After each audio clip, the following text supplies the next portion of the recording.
মনে হচ্ছে নিজেকে নতুন ভাবে আবার তৈরি করতেছি। জানি এটা খারাপ পথ, কিন্তু অন্যায় ছাড়া কখনো কাউকে হত্যা করা হয় না। আর যাদের কালো টাকা আছে তাদেরকে মেরে, না হয় তাদের কাছ থেকে চেয়ে, না হয় জোর খাটিয়ে সেসব টাকা তাদের কাছ থেকে নিয়ে এসে 5টা এতিমখানা চালাই। শীতের দিনের কম্বল সহকারে সবকিছু বিতরণ করা হয় তাদের মাঝে। যাবতীয় যা যা লাগে সবকিছুই করি। কিন্তু একদিন আকাশ আমাকে উদ্দেশ্য করে বলতে লাগলো, হয়তো আমার হাতে বেশি সময় নেই। আমি বললাম মানে? আকাশ বলল, কাশেমের লোকেরা আমাকে খুঁজছে, আর ওরা খুব ভয়ঙ্কর। ওরা যদি তোকে বা আমাকে পাই তাহলে এই দুনিয়া থেকে বিদায় করে দেবে। আমি চাচ্ছি তুই এখান থেকে চলে যা। আর বর্তমানে আমাদের প্রজেক্টে অনেকটা লস হয়ে গেছে। সেটা কোনো ফেক ছিল না। ফেক হচ্ছে অনেকে বিনা স্বার্থে ভালোবাসছিলাম, বন্ধু বলে কাছে টানছিলাম। দিন শেষে ওরাই কাশেমের সাথে মিশে গেছে। এখন আর আমাদের কোনো হাতে উপায় নেই। আমরা মাত্র কয়েকজন আছি, ওদের সাথে মোকাবেলা করেও পারবো না। তাই ভাবছি তুই এখান থেকে চলে যা, আর এমন জায়গায় যাবি যাতে কেউ তোকে খুঁজে না পাই। আমি বললাম, আমি তোকে ছাড়া কোথাও যাব না। আকাশ বলল, আমি তোকে আমার কসম দিলাম, আমাদের বন্ধুত্বের কসম দিলাম, তুই এখান থেকে অনেক দূরে চলে যা। আমি কান্না করে দিলাম, বলতে লাগলাম, আমি তোকে ছাড়া কোথাও যাব না। মরতে হলে দুই ভাই একসাথেই মরবো, আর বাঁচতে হলে একসাথেই বাঁচবো। আকাশ বলল, এটা পাগলামি করার সময় না স্বামী, তোকে আমি যা বলছি তুই তাই কর। আমি ওর কোনো কথাই শুনছিলাম না। ঠিক সেই সময় আকাশ কাকে যেন একটা ইশারা দিয়ে কিছু বলল। আমি পিছনে ফিরে থাকাতেই দেখি আমাকে ইঞ্জেকশন মেরে বেহুশ করে দেওয়া হয়েছে। আমার যখন চোখ খুলে আমি নিজেকে আবিষ্কার করি অনেক দূরে একটা গোডাউনের মধ্যে পড়ে আছি। কিন্তু জায়গাটা অনেক সুন্দর, আর অনেক ধরনের জিনিসপত্র সেখানে আছে। একটা মানুষ থাকার জন্য যা যা লাগে সবকিছুই আছে। তার মানে আকাশ আমাকে এখানে রেখে গেছে। লোকেশন দেখলাম অনেকটাই দূর, প্রায় রাজশাহীতে আছি। ঢাকা থেকে রাজশাহী ভাবা যায় কতটা দূরে আমাকে রেখে গেছে। আমার মাথা যেন কাজ করা বন্ধ করে দিয়েছে। আমি কি করব কোনো কিছুই মাথায় আসছে না। একই রুম থেকে বের হতে পারছি না। দরজা বোধহয় ভিতর থেকে লক করা। আকাশ কি কাজটা বোধহয় ঠিক করছে? ঠিক তখন আমার ফোনে একটা কল আসলো। আমি ফোনটা রিসিভ করতেই ওই পাশ থেকে আকাশ বলতে লাগলো, তোর হোয়াটসঅ্যাপে আমি একটা নাম্বার পাঠিয়ে দিয়েছি। তোর যখন যা ইচ্ছে খেতে চাইবে তুই এই নাম্বারে কল দিলেই সে নিয়ে আসবে। আর হ্যাঁ, তুই ভালো থাকিস আর আমার জন্য দোয়া করিস। আমার হাতে বেশি সময় নেই, আমার পায়ে একটা গুলি লেগেছে। তা শুনে যেন আমি পাগল হয়ে গেলাম। তৎক্ষণাৎ ও নাম্বারে কল করতে শুরু করলাম। 1 থেকে 2 বার কল করার পর ফোনটা রিসিভ করতেই ওই পাশ থেকে বলতে লাগলো, সরি স্যার, আমার ভুল হয়ে গেছে, আমি আপনার ফোন রিসিভ করতে পারিনি। আমি বললাম, তাড়াতাড়ি তুই আমার দরজার লক খুল। স্যার, সেটা আমি পারবো না। তোর কি নিজের জানের মায়া আছে? স্যার, আমাকে আকাশ স্যার মানা করেছে, বলেছে যদি এটা করি তাহলে তো, যদি সেটা না করিস তাহলে আমি তোকে দুনিয়া থেকে বিদায় করে দেব। বস, এখনই খুলছি, কিন্তু কি হয়েছে সেটা আমাকে একটু বলবেন? আকাশের পায়ে গুলি লেগেছে। কি বলেন স্যার? হ্যাঁ, তাড়াতাড়ি দরজা খোলম। ঠিক তখন ওই লোকটা এসে দরজা খুললাম। সেটার কেউ না, সেটা হলো রিপন। তৎক্ষণাৎ রিপনকে নিয়ে সেখান থেকে চলে আসলাম আমাদের সেই আগের আড্ডায়। কিন্তু এই আমি কি দেখছি? আমার চোখের সামনে আমার বন্ধুর নিতর দেহ, যা আমি কোনো রকম ভাবেই সহ্য করতে পারছি না। কতই না ভালো ছিল, ফ্যামিলির কাছ থেকে অবহেলার শিকার হয়ে। যখন ওর সাথে আমার প্রথম দেখা হয়েছিল তখন থেকেই ও আমার মনের ভিতরে জায়গা করে নিয়েছে। আসলে কিছু বন্ধু এমনও হয় যারা বন্ধুর জন্য নিজের জানটাও দিতে পারে। আর অন্য বন্ধুদের কথা কি বলবো, যারা স্বার্থের জন্য আপনাকে আপন করবে, স্বার্থ শেষ হলে আপনাকে দূর দূর করে তাড়িয়ে দেবে। যাক, এসব কথা বাদ দিয়ে আমরা না হয় গল্পটাই কন্টিনিউ করি। চোখের সামনে বন্ধু লাশ পড়ে আছে, যা দেখে যেন আমার মাথা কাজ করা বন্ধ করে দিয়েছে। কি করব কিছু বেজে উঠতে পারছি না। ঠিক সেই সময় রিপনকে বলতে লাগলাম, খোঁজ লাগা কারা এসব কাজ করেছে। মনে হচ্ছে কাশেম। আমি এখনই কাশেমের বাসায় যাব। না ভাই, মাথা ঠান্ডা করেন, এখন গেলে আপনি বেঁচে ফিরতে পারবেন না। যেখানে আকাশ বসি কিছু করতে পারেনি সেখানে আপনি কোনোভাবেই করতে পারবেন না। তো আমি চাই আপনি একটু সময় নেন আর একটু ভাবেন কিভাবে ওদেরকে শেষ করা যাবে। কিন্তু আপনি মরে গেলে আকাশ বসের হত্যার প্রতিশোধ কে নেবে? আমি নিজেকে কোনোভাবেই শান্ত করতে পারছি না।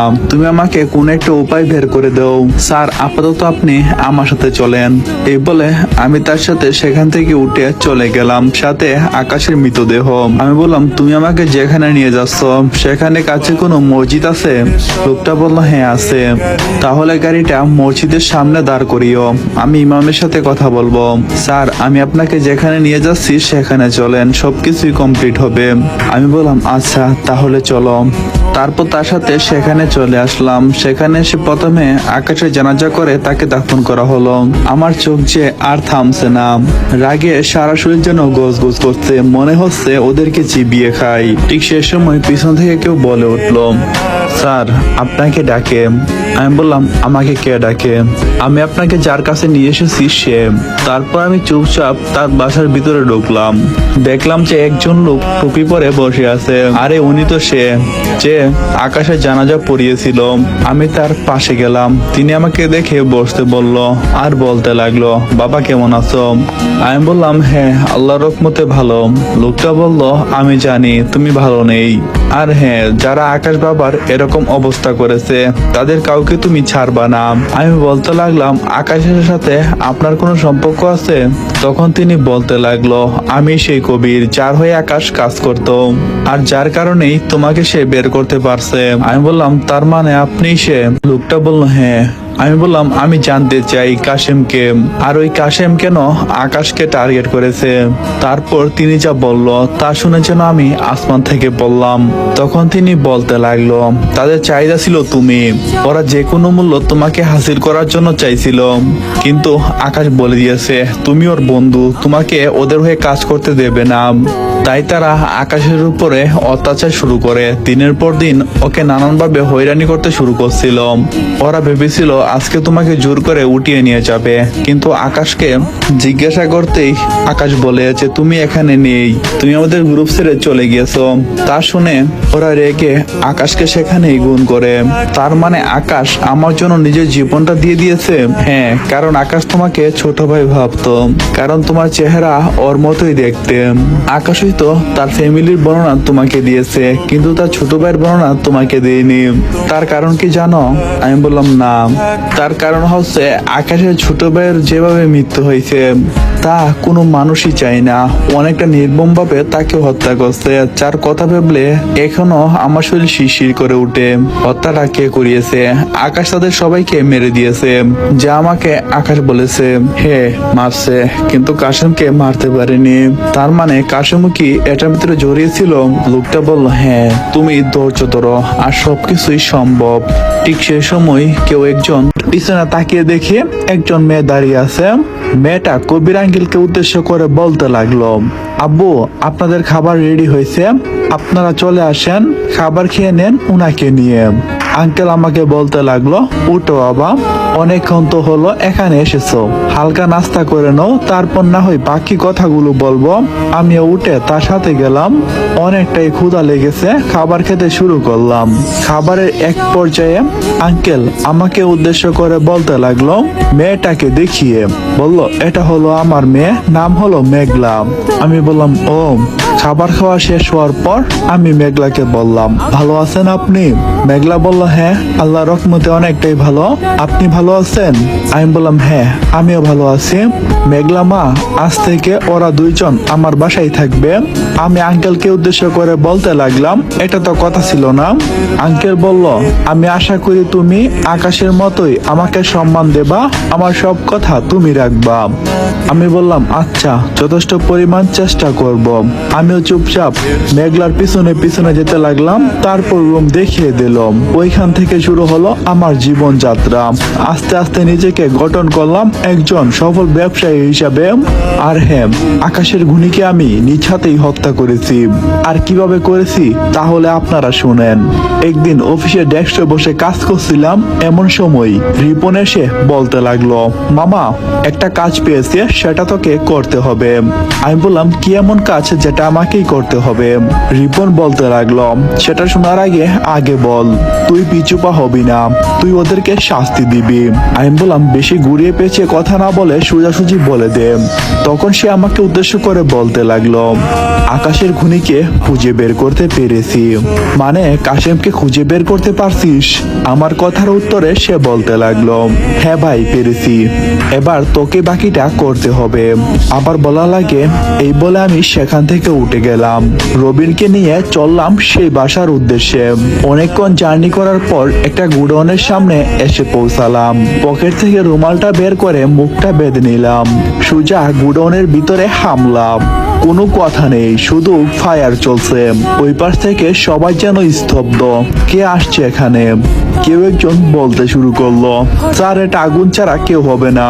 তখন কাশেম বলতে লাগলো, কোন আগুনের কথা বলছিস? আকাশের ভাই আগুন? হ্যাঁ, আকাশের ভাই আগুনের কথাই বলছি। আমার মনে হচ্ছে সে এখানে চলে এসেছে স্যার। তখন কাশেম একটা মিষ্টি হাসি দিয়ে বলতে লাগলো, তাহলে মেঘনা চাইতেই জল, এবার শোন, ওকে উচিত শিক্ষাটা দিয়ে দেই। কার বাসায় হামলা দিয়েছে জানে না, বিড়াল হয়ে বাঘের বাসায় হামলাম, এবার দেখাবো আমি কি করতে পারি। তখন তাদের থেকে একজন লোক বলতে লাগলো, স্যার আমি যাব না, কারণ আমার জানের মায়া আছে। মানে তুমি কেন যাবে না? কাশেম অনেকটা রাগী ভঙ্গিতে কথাটা বলল। উত্তরে সেই লোকটা বলতে লাগলো, স্যার আজ পর্যন্ত আগুনের হাত থেকে কেউ রক্ষা পায়নি, আমি ওর ব্যাকগ্রাউন্ড সম্পর্কে জানি। তখন কাশেম ওই লোকটাকে গুলি করে, সেখানে তার মৃত্যু হয়। সবাইকে উদ্দেশ্য করে বলতে লাগলো, যাদের জানের মায়া আছে তারা আমার সাথে আয়, আর যাদের নাই তারা লাইনে দাঁড়া। কাশেম অনেকটাই ভয়ঙ্কর, অনেকটাই রাগী, তাই তারা ভয়ে কাশেমের সাথে হাত মিলিয়ে চললো আমাকে খুন করার জন্য। একটু সামনে আসতেই আমাকে দেখে থমকে দাঁড়ালো সবাই। মুখে মুখে বড় বড় কথা বলছিস কাশেম, অনেক বড় বুকের পাটা হয়ে গেছে তোর। তখন কাশেম আমাকে দেখে বলতে লাগলো, আগুন তুই হয়তো জানিস না কোথায় হাত দিয়েছিস, বাঘের গুয়ায় হাত দিয়েছিস তুই। আমি বলতে লাগলাম, জানোয়ার একদম চুপ কর। তখন কাশেম বলতে লাগলো, তুই আমাকে কি বলেছিস আমি জানোয়ার? আমি বললাম, এই তো তুই মারতো বললি, তুই নাকি বাঘ, আর বাঘ তো একটা জানোয়ারই, ঠিক না? আমার কথা শুনে সবাই হাসতে লাগলো। নিজের লোকদের সাথে অপমান হয়ে সে বলতে লাগলো, এবার তোকে আমি শেষ করে দেব। এই বলে অনেকক্ষণ ফায়ারিং চললো, কিন্তু জয় আমাদেরই হলো। সব কয়টারে চাঁদে পাঠাইয়া দিছি। বর্তমানে কাশেম আমার চোখের সামনেই হামাগুড়ি খাচ্ছে আর বলতে লাগছে, আগুন ভাই আমাকে ছেড়ে দে ভাই, আমার ভুল হয়েছে, আর মানুষ মারতেই তো ভুল। আমি বলতে লাগলাম, তোর যখন ভুল হয়েছে তুই জানিস, তোর কোনো শাস্তি না হোক তুই সেটা দাবি করছিস, তাহলে বল আকাশের কোনো ভুল ছিল? কাশেম নিশ্চুপ, কোনো কথাই বলছে না। তখন তার পায়ে একটা গুলি মারলাম। কি হলো, কথা বলছিস না কেন? এই জানোয়ার কথা বল, আকাশের কোনো দোষ ছিল? কাশেম বলতে লাগলো, না ভাই, আকাশের কোনো দোষ ছিল না। উত্তরে আমি বলতে লাগলাম, আমার চেহারা দেখছো, সারা শরীরে কিন্তু রক্তের দাগ, এই রক্তের কসম খেয়ে আমি তোকে বলছি, আমি তোকে বাঁচতে দেব না ভাই, প্লিজ এরকমটা কইরেন না, আমারে ছাইরা দেন। আমি বললাম, তোকে ছাড়বো, হাসালি পাগলাম। এই বলে সব কয়টা বুলেট ওর পেটের ভিতরে হান দেয় দিলাম। ও সেখানে হারিয়ে গেল অজানা রাজ্যে, যেখানে গেলে কেউ একবারও ফিরে আসে না। আমি আর রিপন সেখান থেকে চলে আসলাম হাসপাতালে। রিপন অনেকটাই গুলিবিদ্ধ হয়েছে, মনে হচ্ছে হারতে পারবে না, অনেকবারই আঘাতই পেয়েছে। আমার জন্য আজকে ওর এই অবস্থা। ঠিক তখন মেঘলা এসে বলতে লাগলো, একটা কথা বলবো, রাখবি?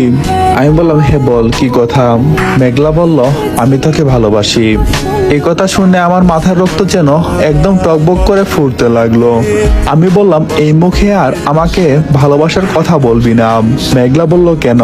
আমি বলতে লাগলাম, দেখ কবির স্যার আমাকে অনেকটাই বিশ্বাস করে, নিজের ছেলের সম্মান দিয়ে আমাকে এখানে রেখেছে। আমি চাই না ওনার সাথে বিশ্বাসঘাতকতা করতে। প্লিজ এর সাবজেক্টে আর কথা বলতে চাই না। মেঘলা বলতে লাগলো, একবার বোঝার চেষ্টা করো, আমি তোমাকে অনেকটাই ভালোবাসি সামি। আমি বললাম, প্লিজ এইসব বিষয়ে কথা বলিস না, এখন রিপনের জন্য দোয়া কর, ও অনেকটাই অসুস্থ। অনেকক্ষণ পর ডাক্তার বের হয়ে আসলো। ডাক্তারকে দেখে বলতে লাগলাম, স্যার রিপনের কি অবস্থা, ও এখন কেমন আছে? উত্তরে তিনি বলতে লাগলো, আল্লাহর রহমতে এখন অনেকটাই সুস্থ। আর হ্যাঁ, আপনাকে দেখে মনে হচ্ছে আপনি অনেকটাই অসুস্থ। তাই আমি কি বলি, আপনি আমাদের কাছ থেকে একটু সেবা নিলে আমরা খুশি হব। আমি ভাবতেছি ডাক্তার কেন এরকম নরম সুরে আমার সাথে কথা বলছে, আর কেন ওকে ডাক্তার দেখানোর সময় পুলিশ কেসের কথা বলে নাই। এসব ভাবছি, ঠিক তখন আমি আমার হাতের দিকে তাকালাম। এবার বলেন কেমনটা লাগে, হাতে পিস্তল, এটা নিয়ে এতক্ষণ ধরে হাসপাতালে বসে আছি, সারা রাস্তা এটা নিয়ে আসছি। এবার বলেন মানুষ কিভাবে আমাকে ভয় পাবে না? এবার বইয়ের কারণটা বুঝতে পারলাম। আমি ওনাকে বলতে লাগলাম, আমি এমনিতেই ঠিক হয়ে যাব। মেঘলা রাগী দৃষ্টিতে আমার দিকে তাকালো।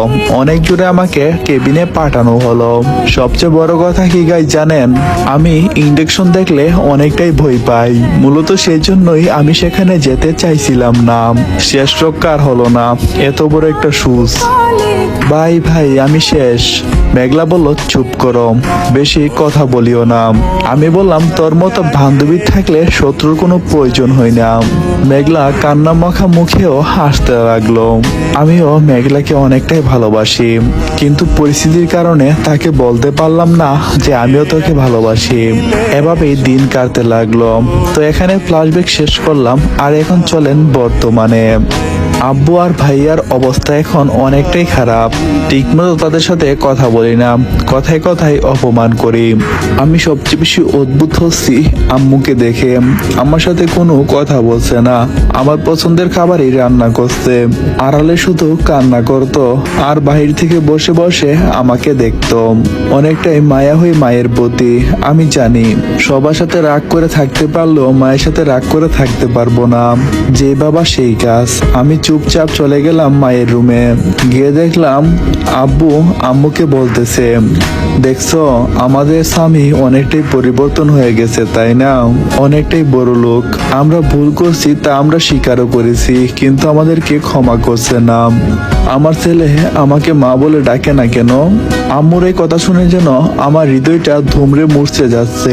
আমি আর নিজেকে আটকে রাখতে পারলাম না। বলতে লাগলাম, মা। আমার ডাক শুনে মা হাউমাউ করে সেখান থেকে বের হয়ে আসলো আর আমাকে জড়িয়ে ধরে বলতে লাগলো, বাবা আমাকে ক্ষমা করে দে, আমি তোর পায়ে পড়ছি বাবা। আমি বললাম, মা তুমি কেন আমার পায়ে পড়বে? জানো মা সেদিন কি হয়েছিল? মা বলল, তোর ভাই আমাদেরকে সবকিছু খুলে বলেছে, এর জন্য তোর ভাই জেলও খাটছে।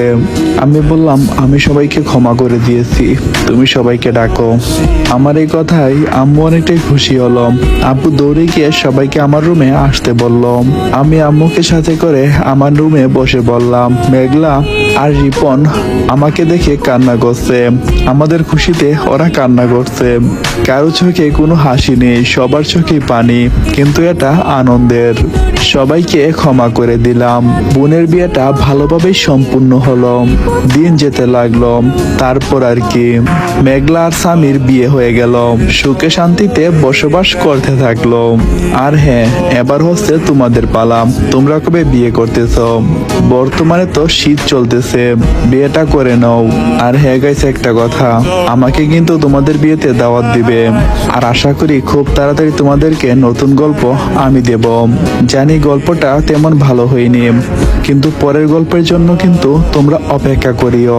কিছু একটা তো ধামাকা হবেই, তাই না?